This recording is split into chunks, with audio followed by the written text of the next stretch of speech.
L'économie française est en panne. C'est ce qu'a confirmé l'INSEE avec un zéro pointé pour la croissance au premier trimestre. Et aucun rebond n'est attendu pour le second trimestre. Dans ces conditions, les 0,5% prévus par le gouvernement apparaissent comme un objectif ambitieux. C'est d'autant plus vrai qu'on voit mal d'où pourrait venir une accélération franche de l'activité au second semestre. Autant dire que l'année 2013 débutera avec un lourd handicap. Les 1,7% de croissance espérés par la nouvelle équipe au pouvoir sont hors de portée. Selon les prévisions de Xerfi, la croissance atteindra 0,4% en 2012 et ne dépassera pas 1% en 2013, sans un changement volontariste des politiques économiques en Europe. Le scénario est très sombre, d'autant que l'environnement extérieur de la France est plombé.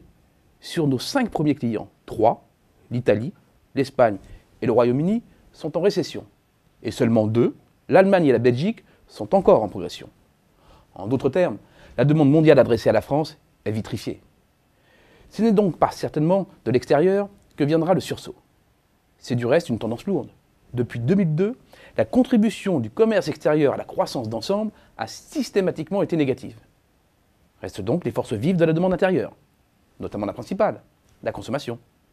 Mais le constat est tout aussi déprimant.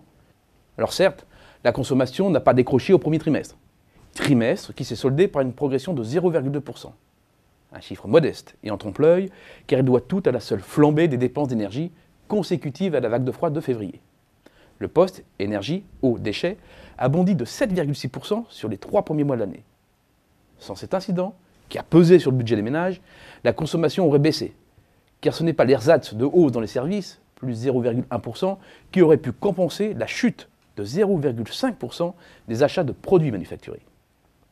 Au-delà de l'aléa climatique, les reculs enregistrés dans l'hôtellerie-restaurant, les services au ménage, l'équipement du logement ou le textile-cuir traduisent bien la position de repli des ménages.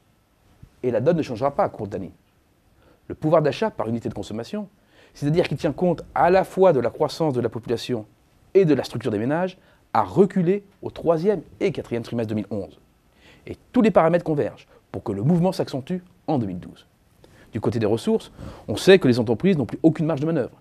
Il n'y a donc pas grand-chose à attendre de l'évolution des salaires en 2012. Pire, compte tenu de la situation des comptes publics, un nouveau tour de vis fiscale est plus que probable après l'été. Côté prix, ce n'est pas mieux. Depuis maintenant un an, l'inflation campe au-dessus de 2%. Et le retour durable sous ce seuil des 2% n'est pas encore d'actualité. Le constat s'impose.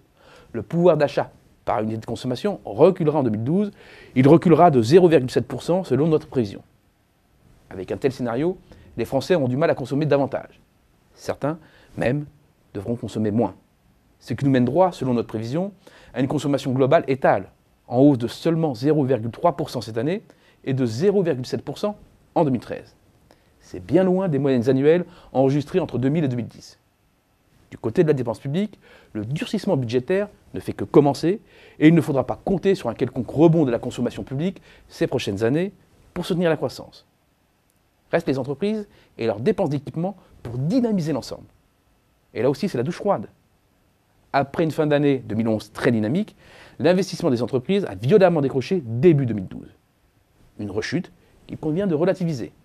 C'est la brutalité des à-coups des achats de matériel de transport qui explique ce yo-yo de l'investissement. Des achats de matériel de transport qui se sont effondrés de 13,5% après un bond de 10,4% le trimestre précédent. À l'origine de ce yo-yo, le renouvellement massif des flottes automobiles fin 2011. Un renouvellement qui n'a pas survécu à la fin des mécanismes d'incitation, prime à la casse, bonus écologique. Débarrassé des achats de matériel de transport qui brouillent la lecture, la situation n'est guère reluisante. L'investissement en autres matériels industriels est orienté à la baisse. Et le premier trimestre ne déroge pas à la règle, avec un recul de 0,8% par rapport à la même période de 2011. La faiblesse de l'investissement reste donc très préoccupante. Et on retrouve ici un problème chronique de l'économie française, le sous-investissement des entreprises. Comparé à l'Allemagne, le taux d'effort d'investissement en machines et équipements est structurellement plus faible en France. Rapporté au PIB, l'écart est d'environ de 2 points. Et ce n'est pas une politique de réduction accélérée des dépenses publiques qui réglera le problème crucial du sous-investissement des entreprises en France. Dans ce contexte, on comprend que François Hollande freine des cas de fer pour s'aligner sur les exigences allemandes d'assainissement accéléré des comptes publics.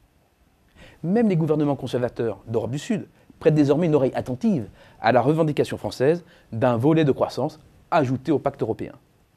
Car personne ne peut se permettre de relancer tout seul. Ça serait suicidaire. Aucun pays n'en a les moyens. Aucun, sauf l'Allemagne, dont tout le monde attend qu'elle accepte enfin de jouer le rôle de locomotive de la zone euro. Une Allemagne qui pourrait utiliser ses marges de manœuvre budgétaires. Une Allemagne qui devrait lever son veto sur la mutualisation d'une partie de la dette souveraine. Une Allemagne qui ne serait plus opposée au soutien de la croissance par la BCE et la Banque européenne d'investissement. Une Allemagne qui serait encouragée à jouer plus collectif.